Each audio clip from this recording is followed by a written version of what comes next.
Hit TV YouTube channels లో మీ వ్యాపార ప్రకటనలకు మరియు ప్రమోషనల్ ఇంటర్వ్యూస్ కోసం వెంటనే సంప్రదించండి. అగ్రిగోల్డ్ భూములకు సంబంధించిన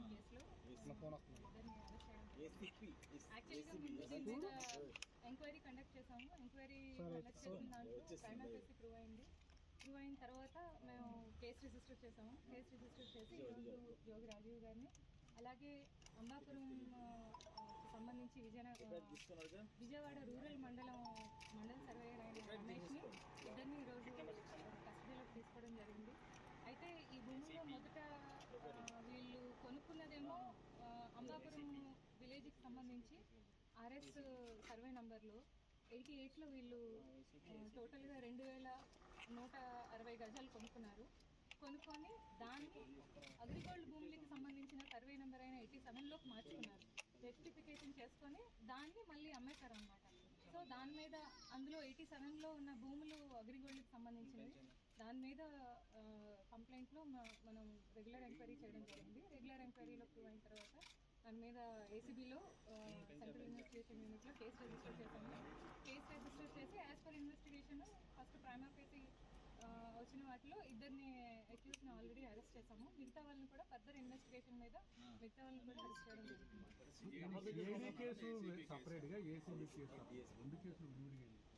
యాక్చువల్గా ఇందులో మేము ఇనీషియల్గా ఎంక్వైరీ మేము స్టార్ట్ చేసి ఇందులో ల్యాండ్ గ్రాబింగ్ యాక్ట్ అలాగే గవర్నమెంట్ ఎంప్లాయీస్ కూడా ఉన్నారు కాబట్టి పీసీ యాక్ట్లో మేము కేసు రిజిస్టర్ చేయడం జరిగింది. యాక్చువల్గా సిఐడిలో పీసీ యాక్ట్లో వాళ్ళు చెప్పలేదు. సో ఫర్దర్గా ఇందులో ఏంటంటే వాళ్ళ కేసు ఇంగ్రీడియంట్స్ ఏంటో చూసుకొని వాళ్ళ దగ్గర నుంచి కూడా తెప్పించుకొని వాళ్ళ ఇన్వెస్టిగేషన్ వాళ్ళ రిపోర్ట్ కూడా తెప్పించుకొని మేము క్లబ్ చేసుకోవడం జరుగుతుంది. లేదా ఫర్దర్గా ఏం ఇన్స్ట్రక్షన్స్ ఉంటాయో దాన్ని బట్టి చేస్తాం.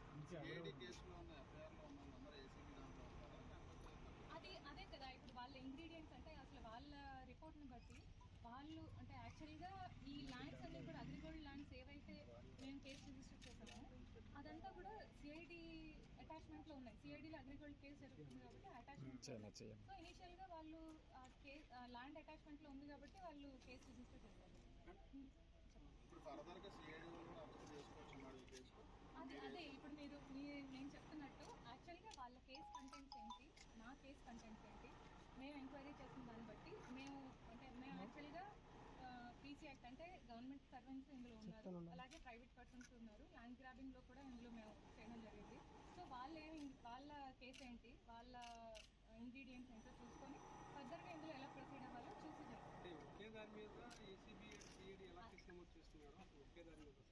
అదే ఒకే దాని మీద అంటారు. యాక్చువల్గా వాళ్ళ ఎంక్వైరీ రిపోర్ట్ ఏంటి, మా ఎంక్వైరీ రిపోర్ట్ అంటే మేము కేసు రిజిస్టర్ చేసాం ఆల్రెడీ. మేము కేసు రిజిస్టర్ మా దాంట్లో ఏంటంటే గవర్నమెంట్ అఫీషియల్స్ కూడా ఉన్నారు. సో దీని మీద మేము ప్రొసీడ్ అవుతాం. సో అందుకనే మేము పర్మిషన్ తీసుకొని అరెస్ట్ చేయడం జరిగింది. అంటే ఇప్పుడు సిఐడికి మీరు మామూలుగా వాళ్ళతోటి మాట్లాడుకుని చేస్తారా మేడం, లేకపోతే మామూలుగా వాళ్ళ కేసు వేరు మళ్ళీ మీ కేసు వేరు వాళ్ళు దీన్ని ఫర్దర్గా ముందుకు తీసుకెళ్తారా, ఎలా ఉంటుంది అసలు ప్రాసెస్? యాక్చువల్గా అయితే మేము ఈరోజు అరెస్ట్ చేసాం కదా, సో వాళ్ళని దగ్గర నుంచి అటాచ్మెంట్ ఆర్డర్స్ అవి తెప్పించుకొని వాళ్ళు కూడా ఎఫ్ఐఆర్ అది తెప్పించుకొని అసలు వాళ్ళ కంటెంట్స్ ఏంటి, కేసులో కంటెంట్స్ ఏంటి అది తెప్పించుకొని ఫర్దర్గా ఇందులో వాళ్ళు ఎలా ప్రొసీడ్ అవుతారో వాళ్ళని అడిగి వాళ్ళు ఏమైనా అంటే డీజీ గారు పర్మిషన్తో ఏమైనా క్లబ్ చేస్తారా లేకపోతే ఫర్దర్గా ఏంటి అనేది సుపీరియర్స్ పర్మిషన్ తీసుకునే వెళ్తాం. అందులోని ఇంకొకటి ఏంటంటే యాక్చువల్గా వాళ్ళు దేని మీద రిజిస్టర్ చేశారు, వాళ్ళ ఇంగ్రీడియంట్స్ ఏంటి, మేము రిజిస్టర్ చేసింది వాళ్ళు రిజిస్టర్ చేసింది ఒకటైనా వెరిఫై చేసుకోవాలి ముందు. యాక్చువల్గా ఇనీషియల్ గా యాజ్ పర్ ఎంక్వైరీ రిపోర్ట్ 5 నిందితులు, ప్రస్తుతానికి 2 అరెస్ట్ చేసాము. అది కూడా ముందు ఫర్దర్ గా చెప్తాం. పేర్లు బయటకు వచ్చారు, రూరల్ ఎంఆర్ఓ, రూరల్ అంటే మీరు పేర్లు వచ్చాయి అంటే ఎలా వచ్చాయో నాకు తెలియలేదు.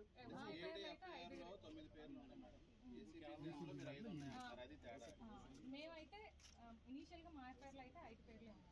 మేము ఫర్దర్ గా ఇన్వెస్టిగేషన్ బట్టి ఎవరెవరు ఇంక్లూడ్ అవుతారో అందరినీ ఇంక్లూడ్ చేస్తాం.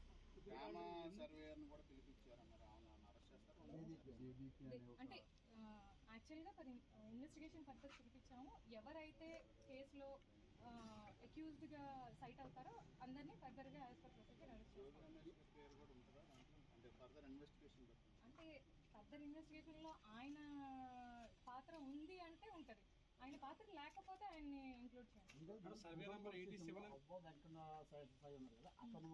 కంప్లైంట్ ద్వారానే మీరు కేసు నమోదు చేశారు. అవును, యాక్చువల్గా ఇందులో అబ్బా వెంకట శేషనారాయణ గారు 2000 ఒక అంటే ఎంఆర్ఓ గారికి వాళ్ళు ఇందులో ఏంటి జరిగింది, అసలు సర్వే ఎలా రెక్టిఫికేషన్ జరిగింది అని వాళ్ళు అడిగారు. దాని మీద ఎంఆర్ఓ గారు ఒక రిపోర్ట్ ఇచ్చారు. ఆ రిపోర్ట్ని మాకు ఇందులో ఎంఆర్ఓ గారు ఇచ్చిన రిపోర్ట్లో వీళ్ళందరూ ఇన్వాల్వ్మెంట్ ఉంది, వీళ్ళందరూ పబ్లిక్ సర్వెంట్స్ కాబట్టి ఏసీబీ డీల్ చేసి ఎంక్వైరీ చేసి డీల్ చేస్తే నివేదిక ఏదైతే ఆధారంగానే ఎంఆర్ఓ గారు స్టేషన్ సబ్మిట్ చేశారు. ఆ రిపోర్ట్ మీద డీజీ గారు మాకు ఫర్దర్గా ఎంక్వైరీ కండక్ట్ చేసి దీని మీద ప్రొసీడ్ అవ్వమని మాకు పంపించడం జరిగింది. దాని మీద మేము ఎంక్వైరీ చేసి ప్రైమ్ ఆఫీసర్ ప్రూవ్ అయిన తర్వాత కేసు రిజిస్టర్ చేసాం. దాని మీద ప్రొసీడ్ అవుతున్నాం. అంటే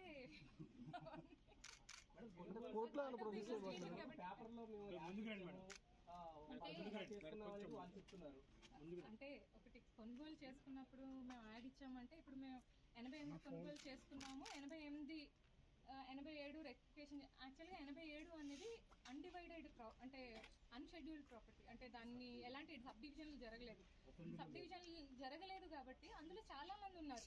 ఎవరి పోర్షన్ ఏంటి అనేది ఎక్కడ అందులో లేదు. అయితే అందులో సిఐడి వాళ్ళ ల్యాండ్ కొంత ఉందన్నమాట. 2290 గజాల వరకు అబ్బా శేషనారాయణ వాళ్ళ ల్యాండ్ సిఐడి వాళ్ళ అటాచ్మెంట్లో ఉంది. అదే ప్రాపర్టీని వీళ్ళు ఇది వేసుకోవడం జరిగింది అనమాట, ప్రహరీ వేసుకోవడం జరిగింది. ఇప్పుడు ఈ మొత్తం మీరు చెప్తున్న దాంట్లో ఏదైతే ఇప్పుడు 87, 88 చెప్తున్నారో ఆల్రెడీ అవన్నీ కూడా గవర్నమెంట్ వాటిన్నింటినీ నిషేధ జాబితాలో పెట్టింది, గవర్నమెంట్ హ్యాండ్ ఓవర్లో ఉన్నాయి. అసలు సర్వే అనేది మారదు కదా మేడం, ఎలా మారుతుంది అసలు అది దానికి సంబంధించి? అంటే ఇప్పుడు అదే కదా మేము ఇన్వెస్టిగేషన్ చేస్తాం. ఇప్పుడు ఒకటే సర్వే రిపోర్ట్ మారదు కదా అంటే ఇప్పుడు ఇందులో పబ్లిక్ సర్వెంట్స్ కూడా ఎందుకు వచ్చారు అంటే ఇదంతా కలిపి చేశారనే ఉద్దేశంలోనే కదా మేము పీసీ యాక్ట్ తీసుకొచ్చి మేము ఫర్దర్గా ముందుకెళ్తున్నాం. ఎందుకంటే ముందు మనం కొనుగోలు చేసిన మీద ఎందుకు చర్యలు తీసుకున్నారు? 87 అవ్వా శేషనారాయణది అగ్రిగోల్డ్ అటాచ్మెంట్లో ఉన్నది. అగ్రిగోల్డ్ ల్యాండ్స్ ఏవైతే అటాచ్మెంట్లో ఉన్నాయో అవి అటాచ్మెంట్లోనే ఉన్నాయి. అది ఇదే కొనుగోలు అంటే ఇదే రెక్టిఫికేషన్ జరగదు, దాన్ని ఫర్దర్గా కొనుగోలు జరగలేదు. 88లో ఉన్నది అది సెపరేట్ ల్యాండ్. అయితే వీళ్ళు చేసింది ఏంటంటే 88లో ఉన్న ల్యాండ్ అంటే అది వేరే ల్యాండ్, ప్రైవేట్ పర్సన్స్ తాలూకు ల్యాండ్, అది కొనుక్కొని దాన్ని 87గా రెక్టిఫికేషన్ చేసుకున్నారు. ఒక డాక్యుమెంట్ 88 కొనుక్కొని దాన్ని ఒక డాక్యుమెంట్ 88 కొనుక్కున్నట్టు రాసుకొని హిట్ టీవీ యాప్ ని డౌన్లోడ్ చేసుకోండి. ఇందులో short news, live news, entertainment movies అన్ని అవైలబుల్ గా ఉన్నాయి. Please download hit TV app. Hit TV యాప్ని ఫ్రీగా డౌన్లోడ్ చేసుకోండి.